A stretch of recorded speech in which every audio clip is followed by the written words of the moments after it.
Bonjour et bienvenue pour ces nouvelles news de la paracha de la semaine. Yitro pour Torah Box. Les camps de concentration ne sont plus polonais. Washington coupe le budget de l'autorité palestinienne.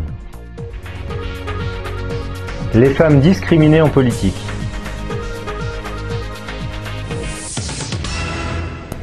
Alors ça y est, on est arrivé à Yitro. Yitro, évidemment, c'est la paracha des Tunisiens. C'est la paracha des 10 commandements.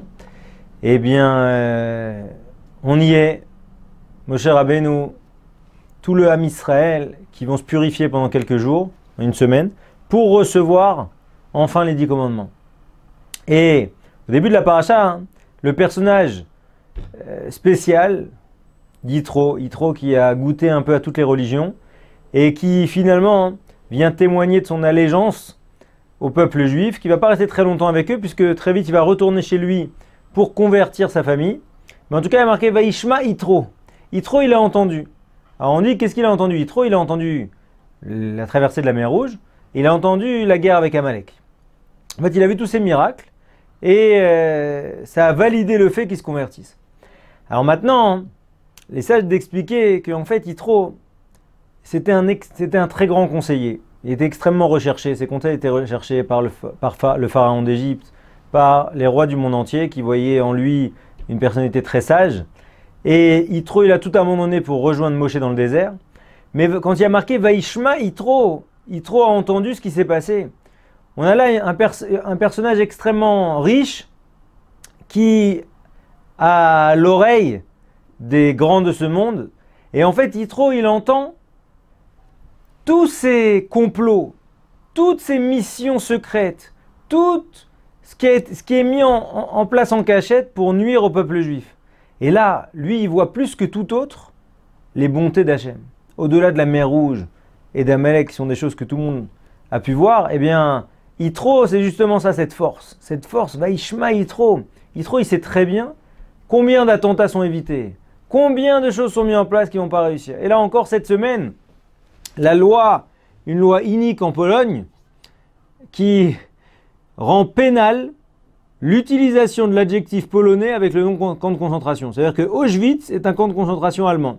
Alors, fondamentalement, c'est les Allemands qui ont installé Auschwitz, qui ont installé d'autres camps de concentration en Allemagne.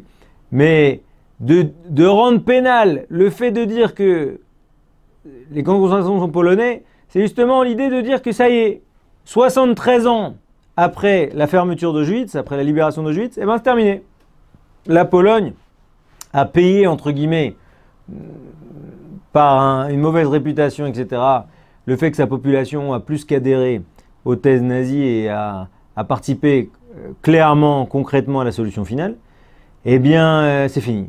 C'est ça la force. La force, c'est de comprendre tout ce que dans les nations, sur des choses qui paraissent si évidentes, parce que c'est fou. Quand on va à Auschwitz, ils vous disent non mais Auschwitz, c'est pas que les camps, il y a 80 000 personnes. C'est fondamentalement de voir à quel point il y a dans chaque nation une question juive. Et chaque nation va la vivre en fonction de ses valeurs, C'est ça qu'on explique à la fin des temps. On dit qu'à la fin des temps, Hachem fera en sorte que chaque nation pourra s'exprimer clairement sur les juifs. Voilà, c'est ça, Vaishma Yitro. On doit être en permanence en train de se dire, mais de quoi Hachem nous a encore préservés? Dans la paracha, on voit comment Yitro ne peut s'empêcher de revenir à sa posture de conseiller. Et alors Moshe, il lui dit, mais je comprends pas. Tu es assis toute la journée, le peuple est debout, et tu les juges. Et deux problèmes. Premièrement, tu vas jamais tenir. Ok, tu vas t'épuiser. Mais deuxièmement, surtout, tu es mésalzel le kvod de Ham Israël. Ça veut dire que finalement, tu dénigres l'importance des Juifs. Tu vas les faire toute la journée, ils vont t'attendre, mais c'est pas possible. On ne peut pas aller à l'encontre, on ne peut pas écraser comme ça les gens de suffisance, pas leur donner de reconnaissance. Et ça, c'est une grave faute que tu fais là. C'est une très grave faute. La force de Moshe, c'est qu'il a tout de suite reconnu ça. En fait, Moshe, il pensait que par rapport à la Torah, en fait, le fait de les faire se tenir debout, c'était kvod à Torah. C'était pour l'honneur de la Torah. Mais dès qu'il a entendu Yitro, il a dit, ah, il y a peut-être quelque chose ici que j'aurais dû ressentir. Ça, cette force de Moshe Rabbeinu. Eh bien, on a vu cette semaine, lors du forum de Davos, comment Donald Trump a encore une fois attaqué les Palestiniens. Il a dit, écoutez, ça fait des années qu'on paye. D'accord, l'UNRWA, on paye notre cotisation à l'organe de l'ONU responsable des réfugiés palestiniens. Il dit, qu'est-ce qu'on a en retour? Rien.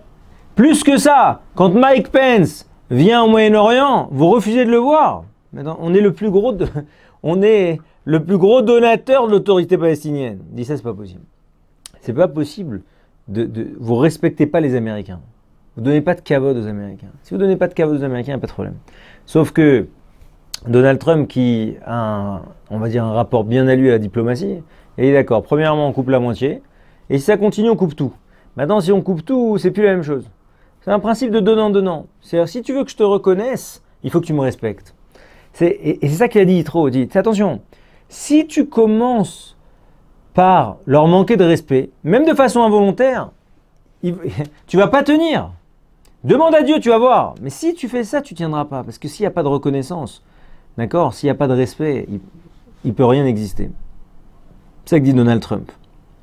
Et c'est ça le joli clin d'œil dans la paracha de la semaine, dit par Yitro, véritable iconoclaste, pro-juif, d'accord, qui a un petit quelque chose de Trump finalement. Une fois que Donald Trump en aura fini et qui se convertira pour suivre le chemin de sa fille. Enfin, la sortie en France d'un livre qui fait du bruit, notamment par les relais chez les femmes politiques françaises. Je dis volontairement pas les hommes politiques, mais justement les femmes politiques qui, derrière ces notions de parité qui émergent, qui ont fini finalement de s'installer dans la société française. Ça fait des années qu'on parle de parité. De plus en plus, donc c'est rentré dans les grands partis qu'il faut présenter autant d'hommes que de femmes, etc. etc. Mais néanmoins, une femme, un livre sur les rejetés du débat public. En fait, l'idée dans ce livre, et c'est très intéressant parce que ils ont interviewé Madame Lagarde, qui est la directrice du FMI, ils ont interviewé des députés, ils ont interviewé des ministres, etc. Et elle dit tous la même chose. C'est que fondamentalement, certes on est assis à la même table, mais on nous oublie. Dès qu'une femme commence à parler, l'attention des hommes baisse.